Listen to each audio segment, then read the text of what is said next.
کچھ لوگ ہیں جن کے بارے میں اللہ کہتا خلطوا عملا صالحا وآخر سیئا، میرے کچھ بندے ایسے ہیں کبھی نیکی بھی کر لیتے ہیں کبھی گناہ بھی کر لیتے ہیں۔ یہ اللہ تعالیٰ قرآن میں خود بتا رہا ہے کہ میرے کچھ بندے ایسے ہیں، کبھی بڑے نمازی بن جاتے ہیں کبھی مسجد کا راستہ ہی بھول جاتے ہیں، اور کچھ بندے ایسے ہیں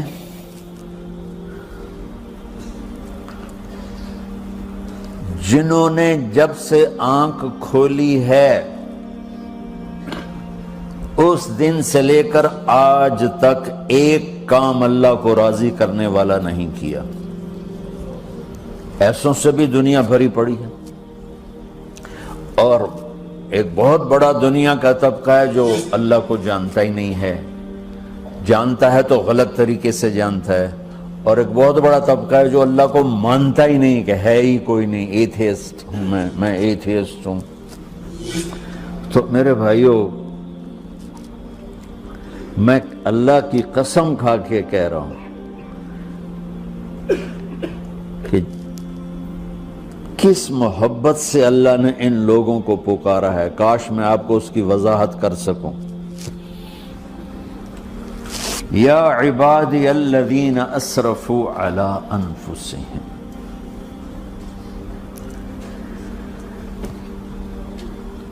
مجھے اپنے بیٹے پر بھی غصہ آتا ہے تو میں کہتا نکل جا، تو میری اولاد ہی نہیں ہے۔ میں دین سیکھنے جانا چاہتا تھا، میرے والد رحمۃ اللہ علیہ مجھے ڈاکٹر بنانا چاہتے تھے، میں اس سے بہتر راستہ اختیار کر رہا تھا، لیکن میرے باپ کی مرضی نہیں تھی، تو انہوں نے مجھے فرمایا جی تو مولوی بننا ہے تو میرے گھر ہی چوں نکل جا۔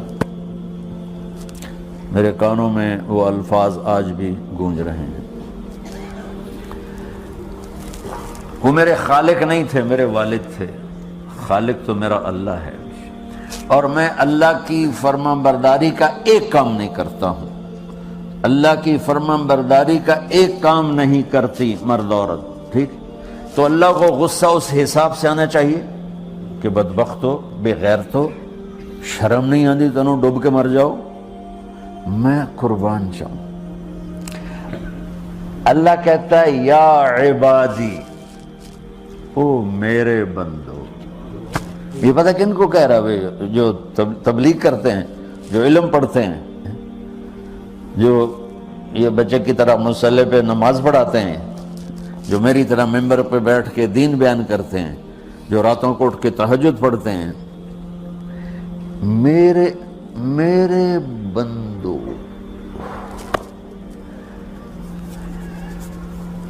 آپ نے دیکھا تو شہد ایک دھار بناتا ہے، ٹپکتا ہوا نیچے آتا ہے نا۔ اللہ کی قسم اس آیت سے اللہ کی محبت کا شہد یوں نکلتا نظر آتا۔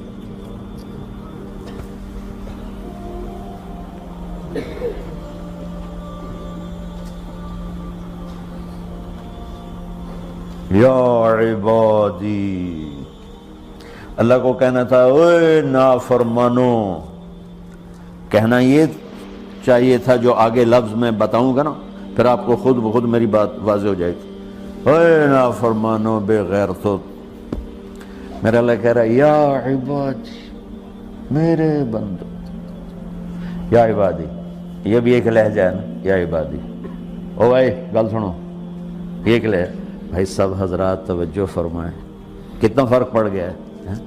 پہلے لہجے میں بدتمیزی تھی، دوسرے لہجے میں آپ سب کا احترام تھا۔ میرا رب تو بے نیاز ہے، اس سے ہماری کیا ضرورت ہے؟ سارے آسمان سجدے سے بھرے پڑے ہیں، فرشتے مکدے ہی نہیں۔ پھر وہ ہمیں یا ایھا الناس نہیں کہتا، اوے لوگو، یا ایھا الناس، اوے لوگو، یا عبادی، او میرے بندو، میرے۔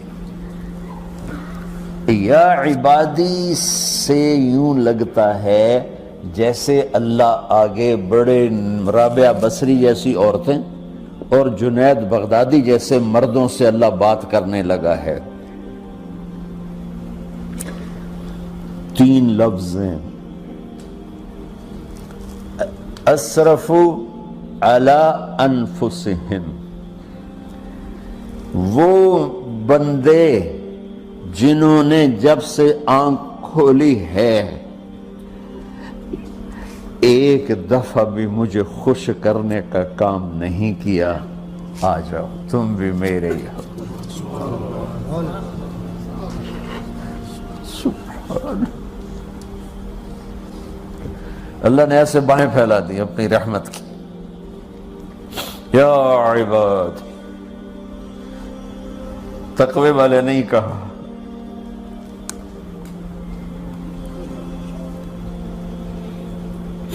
روزے والے نہیں کہا، پردے والی عورتوں کو نہیں کہا، حلال کمانے والے، تہجد پڑھنے والے، علم پڑھنے والے۔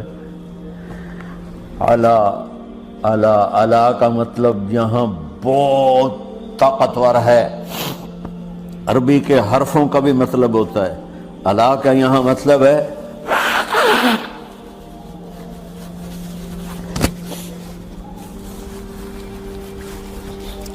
آپ نے اس ممبر کو کور کیا ہوا ہے کپڑے کے ساتھ، کہیں سے نظر آ رہا ہے؟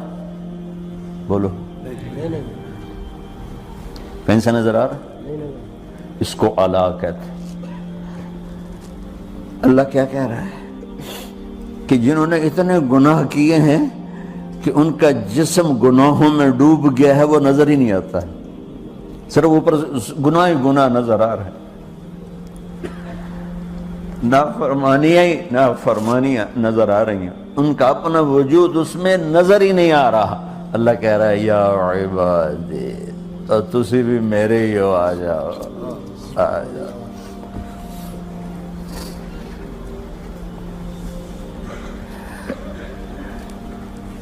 بتاؤ ایسے مہربان رب سے بغاوت کرنا ہے کوئی غیرت کی بات؟ چند روزہ زندگی کے پیچھے، چند ٹکوں کے پیچھے، چند پیسوں کے پیچھے، یا عبادی یا عبادی،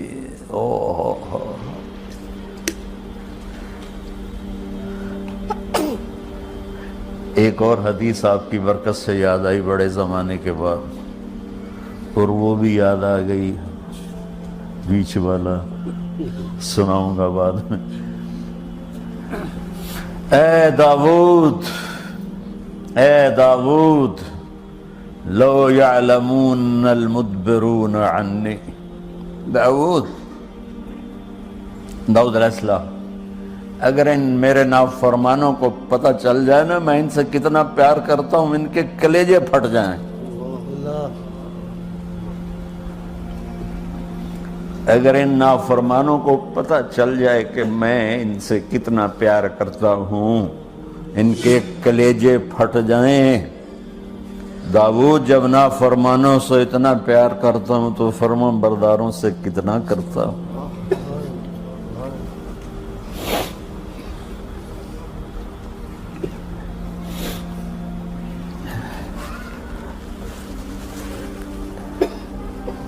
آگے بات کیا کی ہے کہ ساری دنیا نے تمہیں جہنمی بنا دیا ہے، تسی پکے دوست کے تھوڑی بخشش کوئی نہیں، لیکن میں تمہارا رب جس کی تم نے زندگی میں ایک دفعہ بھی نہیں مانی، میں تمہیں خوشخبری دے رہا ہوں، لا تقنطوا من رحمت اللہ، میری رحمت سے نا امید نہ ہونا، میرے در پہ آ جانا۔ ان اللہ یغفر الذنوب جميعا انہ هو الغفور الرحیم، تم میرے در پہ آ جانا، تمہارا آنسو نکلے نہ نکلے، ایک ہائے مجھے کہہ دینا، ہائے اللہ مجھے معاف کر دو، تو کیسے معاف کروں گا تمہیں کہ تمہارے جسم پر مچھر کے پر کے برابر بھی گناہ کا نشان نہیں چھوڑوں گا۔ اور کتنے گناہ لے کر آؤ میرے پاس جو ہم کر ہی نہیں سکتے۔ میرا رب کہتا ہے لو بلغت ذنوبک عنان السماء، کہ یہ ہے گلاسگو کا فرش، یہاں سے گناہوں کو اٹھا اور پوری زمین کو بھر دے، 24,000 کلومیٹر زمین کو بھر دے گناہوں سے، پھر زمین میں جگہ نہیں رہی تو اب گناہ کے اوپر گناہ ڈال، پھر اس جیسے بوری کے اوپر بوری ڈالی جاتی ہے جب ٹرالا بھر جاتا ہے، گناہ کے اوپر گناہ ڈال، پھر گناہ کے اوپر گناہ ڈال، پھر یہ تہ یوں یوں یوں بڑھاتے بڑھاتے میرے آسمان کی چھت کو لگاتے۔ ارے تم کیا سمجھو بھئی آسمان یہ نیلا ہے؟ یہ نیلا تو سورج کا رنگ ہے۔ آسمان کو تک تو کوئی سائنس پہنچ چکی ہے، نہ کوئی علم پہنچ سکتا ہے، نہ کوئی انسان، وہ اتنی اونچائی پر ہے۔ اور میرا رب کہہ رہا ہے کوئی عورت کوئی مرد اتنے گناہ کرے، یہ اعلیٰ کو بتا کہ زمین سے اٹھا کر آسمان کی چھت کو لگائے، ساری دنیا کے مفتی مہریں لگا کے فتویٰ دیں گے جہنمی ہے، بخشش کوئی نہیں، برباد ہو گیا، اس کے ساتھ کھانا پینا بھی بند کر دو، بائیکاٹ کر دو۔ اور اللہ کہتا ہے میرا بندہ صرف ایک باری آکھیں یا اللہ معاف کر، میں سارے ہی معاف کر دوں، 100 باری نہیں، 100 دی تسبیح نہیں۔ ہم سے جو ناراض ہو جاتے ہیں کتنی منتیں کرواتے ہیں راضی ہونے کے لیے، ایک دفعہ معافی مانگنے پر کبھی کسی نے معاف کیا؟ نہ ماں معاف کرتی ہے، نہ باپ، نہ بیوی، نہ خامند، نہ بھائی، نہ دوست، اور باتیں بھی چھوٹی چھوٹی ہوتی ہیں۔ اور میرا اللہ کہہ رہا ہے کہ یہاں سے لے کر آسمان کی چھت تک تیرے گناہ ہوں اور تو صرف آدھی زبان سے کہہ دے یا اللہ معاف کر دوں، کہ میں سارے معاف کر دوں۔